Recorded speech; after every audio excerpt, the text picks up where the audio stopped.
Hi, I'm Cam Weiland, and welcome to this week's writing Q&A video. This week is another question from My Neighbor Tutorial. I love these segments. I have gained so much from tuning in. I hope you can help me unravel something I've been thinking about. I'm fascinated by archetypal character arcs, but I need help understanding how they fit in Gothic horror, which usually features a young wife and a much older husband. I know it must follow an arc, maybe the Maiden Arc, but I'm not sure. Can you please expound upon the arc or arcs related to Gothic horror novels like Rebecca by Daphne du Maurier?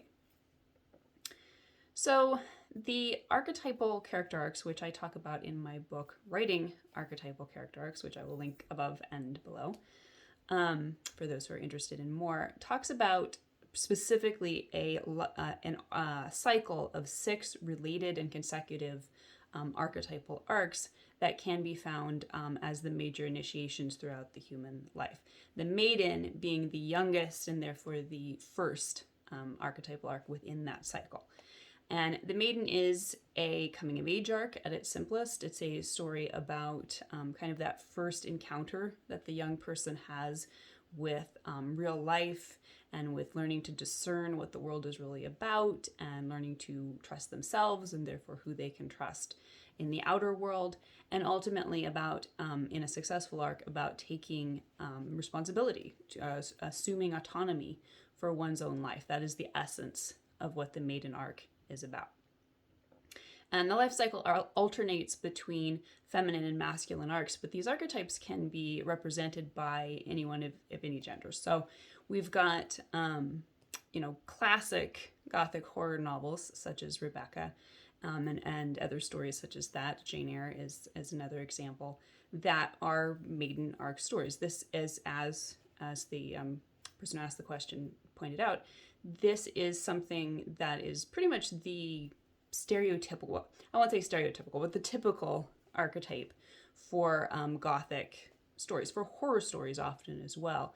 And it works beautifully because in stories like this, particularly Gothic horror, you generally have a young character, often female, who is entering a mysterious and often dark environment. And this can be seen very much as a metaphor for the Maiden Arc as a whole, for the coming of age story as a whole, in which an uninitiated young person is venturing into the mysteries and often the dangers of the real world, where they have to learn, the nuances if they're going to become a successful adult who can survive in this world.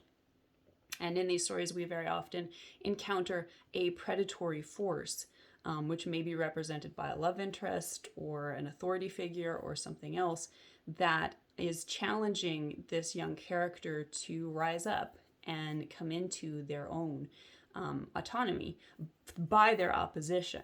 So it's very often a character who is more or less saying, trust me, you can trust me. And the Maiden character has to learn to discern, is this person really trustworthy? And very often, even if it's just in the nuances, they aren't. So it can be kind of a give and take, and in some stories, this predatory force will be redeemed, as we see in Jane Eyre. I wouldn't go so far as to say that Maxim in the Rebecca story is redeemed, but still there's like a meeting where the characters are able to come together with the Maiden character having gained equality and autonomy. And we can see this also in stories in which we have a male Maiden lead.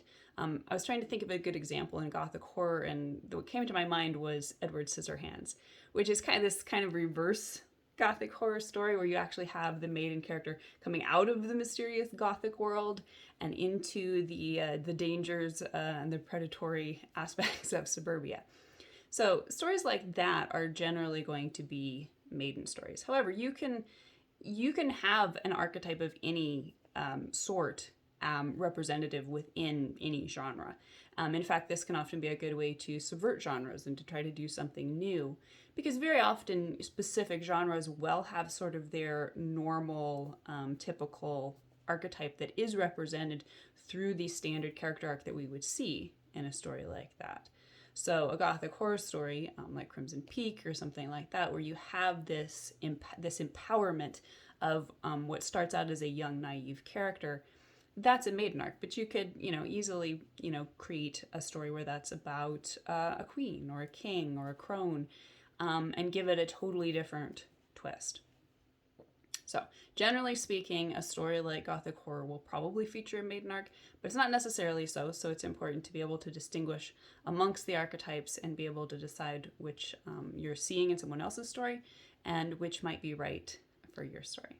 So, I hope that's helpful. I will leave links below on this. I have lots more resources on character arcs and archetypes. And also, if you're specifically interested in the maiden arc, I highly recommend Kim Hudson's book, The Virgin's Promise. She refers to this archetype as the virgin, and she devotes her entire book to it. She doesn't put quite as much emphasis on the archetypal antagonists of predator and authority as I do, but her book is absolutely fantastic. Highly recommend it for anyone who's interested in learning more about archetypes and archetypal journeys. So I hope that's helpful, and I hope you will stop by my site if you'd like to keep in touch with all the content that I produce, the videos, weekly blog posts, a podcast, my books, lots more. Then you can sign up for my mailing list. That is the best way to stay in touch and make sure you don't miss any content. And you can also follow me on social media. Instagram is the place where I post more than I do anywhere else. I post things there that I don't post on Facebook and Twitter. So I hope to see you around, and if not, I will see you in the next video.